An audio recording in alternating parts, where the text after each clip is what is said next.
Okay. I know so. Hello, I'm Heather, I'm Cardyn. and welcome to the Bitchy Quill, a podcast where we talk about publishing from a feminist perspective. We also do guest mini interviews, and today we have author Tara. I'm sorry, was it Tara or Tara? Tara. Tara. I just asked you, and I've already forgotten. Um, and who also writes under the pen name Zahra Jons. And you are our guest today, and we are so happy to have you. And you were at the Right Women Book Festival. Um, we are really lucky to have so many amazing authors come and talk to us on our new The Bitchy Quill podcast. And welcome. And I'm going to hand it over to Cardyn to ask the first question. So, Tara, how did we meet you? Through the Right Women Network. Friend of mine said, hey, there's this Right Women Network thing, and they're having a conference and everything. And I checked it out and I applied, and that's how you met me. Okay. So it was great. The Right Women Network, you met us through the Facebook group, the original Facebook group, or did you just meet us through the book fest itself? Through the book fest itself. Okay. All righty. Well, welcome. Thank you so much for joining us. It's great to be here. And this is a question that I always want to know as a writer and as a book lover. And I think a lot of readers want to know this question as well, which is why I always ask it, is what made you want to become a writer? I have always wanted to be a writer. I wrote stories and poems when I was a kid. And anytime I had to do any type of creative writing at school, I always got A's, A pluses. So many of my teachers like, you're going to be a writer when you grow up. And I got there in a roundabout way. I joined the Navy first, and had my kid. And then when my kid was in their teens, they didn't have anything that they liked to read. And it's like, okay, this is time for me to get serious. And so the first book that I wrote was so that my kid had something to read, fiction that they would enjoy. And that's how it's been ever since. Aw, I kind of have the opposite problem. My kid, I write, with spice in mind. I did start an endeavor to write a book, a mystery, witchy mystery that my kids could read. They're adults now, but Right. I should have thought of that first before I did the other ones. Well, I mean, honestly, my kid is, on their, closing on 30. So it's been a while since I wrote that first book for them. So you've been It's been writing a a while. while. So. You've been writing a while. I mean, Oh, besides yes. having the dream of it when you were a kid, you've been actually Oh, yeah. publishing a while. Yes, I published my first book under the pen name E.G. Gaddis in 2012. Okay. That's fantastic. So Yeah. that segues really nicely into kind of a follow-up, which is you've laid this foundation from childhood and then like the motivating factor for your first book. And then so with being focused on something that your child would enjoy reading, were there other authors or influences that really inspired you to keep writing beyond obviously the great prime motivator of writing for your child? Yes, I think because a lot of what I initially wrote was YA. Mhm. And when I transitioned to writing for adults, I think the author Jennifer Cruzy was a very big influence. I've read all of her books. Mhm. There was only one I didn't like. Um, but I found that her characters were real in a way that I hadn't seen in other books that I was reading. I read a lot of romance, and there's always romance in her books, but it's a far more realistic romance I find than in Mhm. some. And there's nothing wrong with, finding the perfect man. Right, But right, I know mine isn't. right, right. And I know that I'm not perfect, and so I just found that to be something that kind of inspired me to go, well, what kind of people do I know?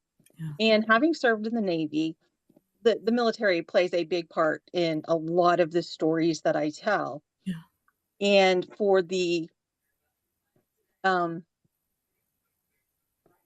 adult books, I have one called Snake Eyes that actually won an award, and she is the veteran. And I had and I had pitched it to a small publisher who was coming out with this the military romance series. And they're like, no, no, no, no, no, no, no. The guy has to be the veteran. I'm like, why? I'm a veteran. Right. Women are veterans. Right. So I published it through my little publishing group. And it's folks that I know in the military, female veterans, female active duty, when they read it, they're like, oh, wow, this is so good. I am starting on another one, but I think that, I enjoy reading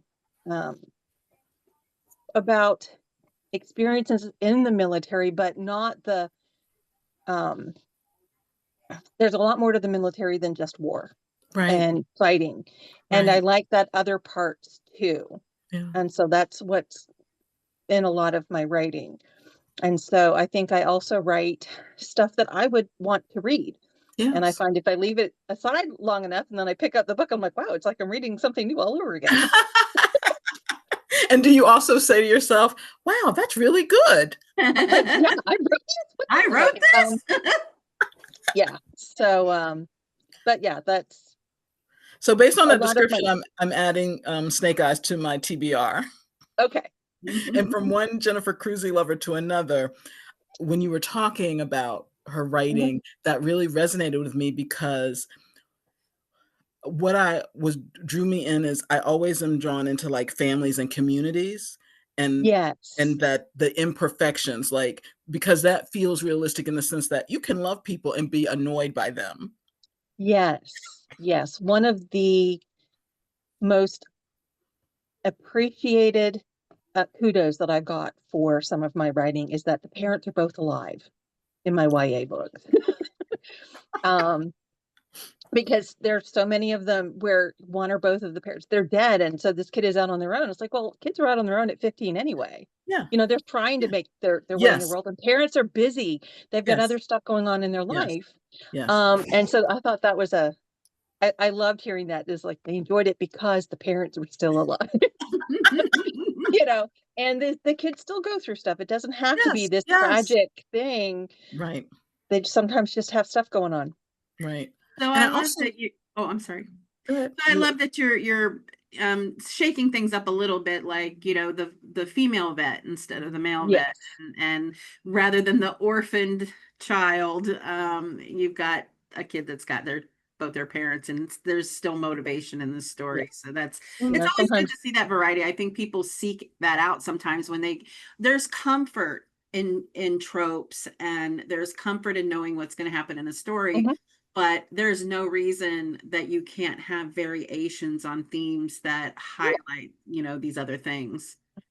And plus, for marketing, that gives you a fresh angle, right? Like if you're talking about the business of publishing, because you're writing from your wealth of knowledge, but also that's a fresh for those of us who really enjoy military fiction or romances. It's like, oh, she's the military person. Yeah, she's in the military. Intriguing. She's the one with the PTSD. Yes. She's the one missing part of her leg. Yes. There's, but I mean, the male interest in that is a firefighter. He's fought his own form of PTSD.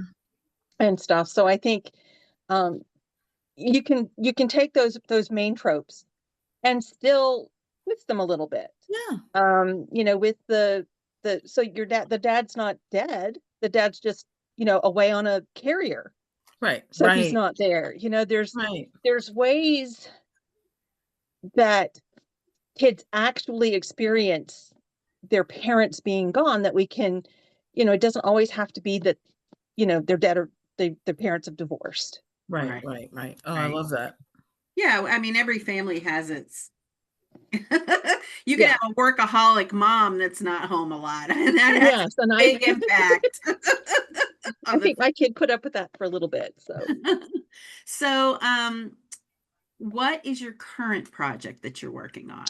so my current project, I always have more than one going at a time. Because when I Okay, hit a roadblock projects. or, that writer's block in one, I'm like, okay, time to Yeah. switch it up by working on something else. I find that fascinating because I can't even read another book when I'm writing a book, let alone try to write two Yeah. books. I feel like that's a special skill set in the author world. But I have another YA that the middle, I'm rewriting the middle because the feedback that I got was it was too long. It was taking, and it just didn't seem to fit with the rest of the novel. It was just too convoluted. Okay. It's a reincarnation YA thriller. So yeah, the middle being too long and slowing things down is not good. But the So I'm reincarnation rewriting part, that middle oh, bit. yeah. And then at the same time, like I said, I will have written something and then I'll set it aside and then come back to it.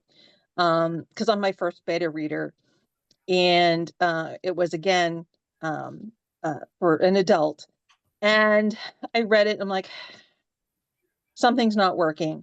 So I've been playing with that as well.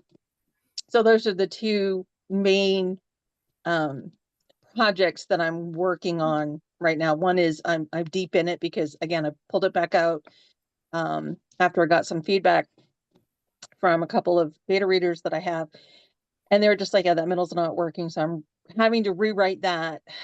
And then,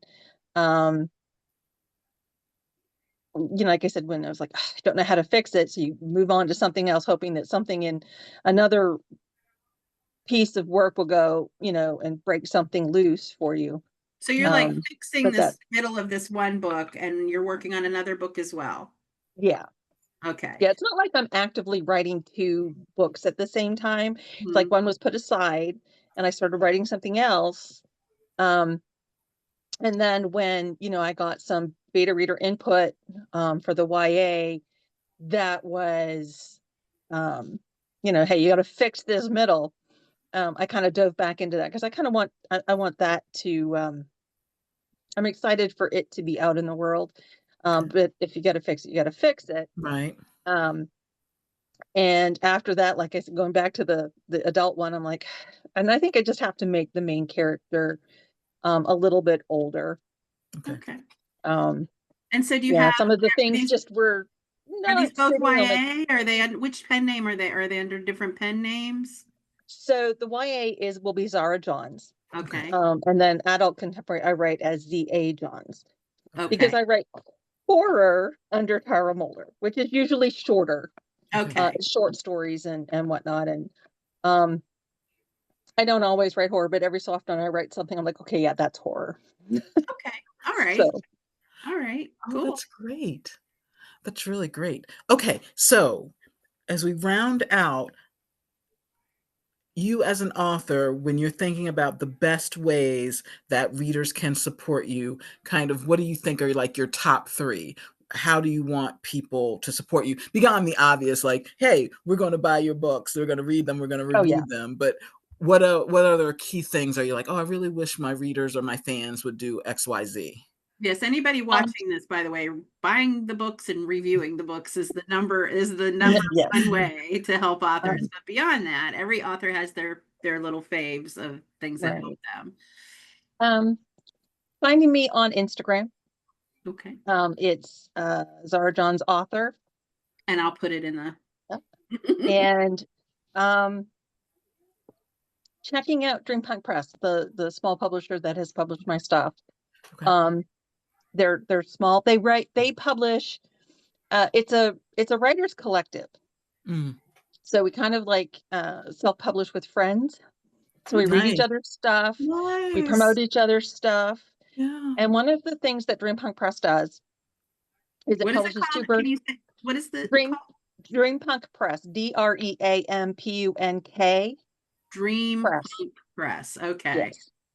Yes.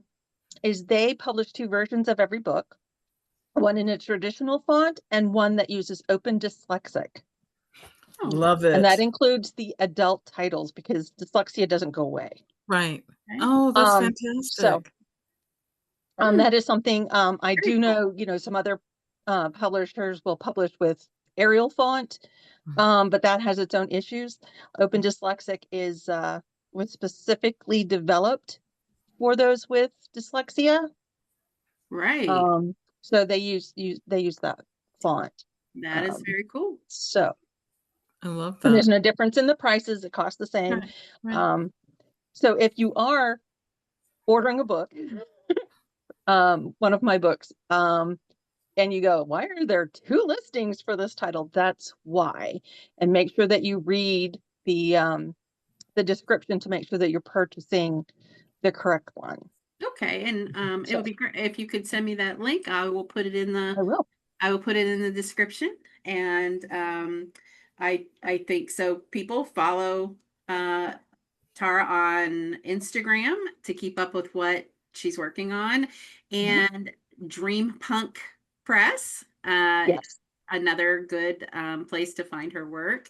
And we appreciate having you on so much. Thank you so much for joining us. Thank you. It has been wonderful being on. Yeah, Yeah, well, thank you. And Cardyn's going to do a little outro for us. yes. Okay. I'm just going to say thank you for joining us on the Bitchy Quill. Please look for more episodes where we discuss publishing from a feminist perspective and our guest mini-sodes here on YouTube. And if you'd like to be a guest on the Bitchy Quill, please email us at therightwomenbookfest@gmail.com, and info will be below in the episode information. Yep. So thank you so much. Have a good You're welcome. weekend. We appreciate you. I appreciate you guys too. Bye-bye. Bye.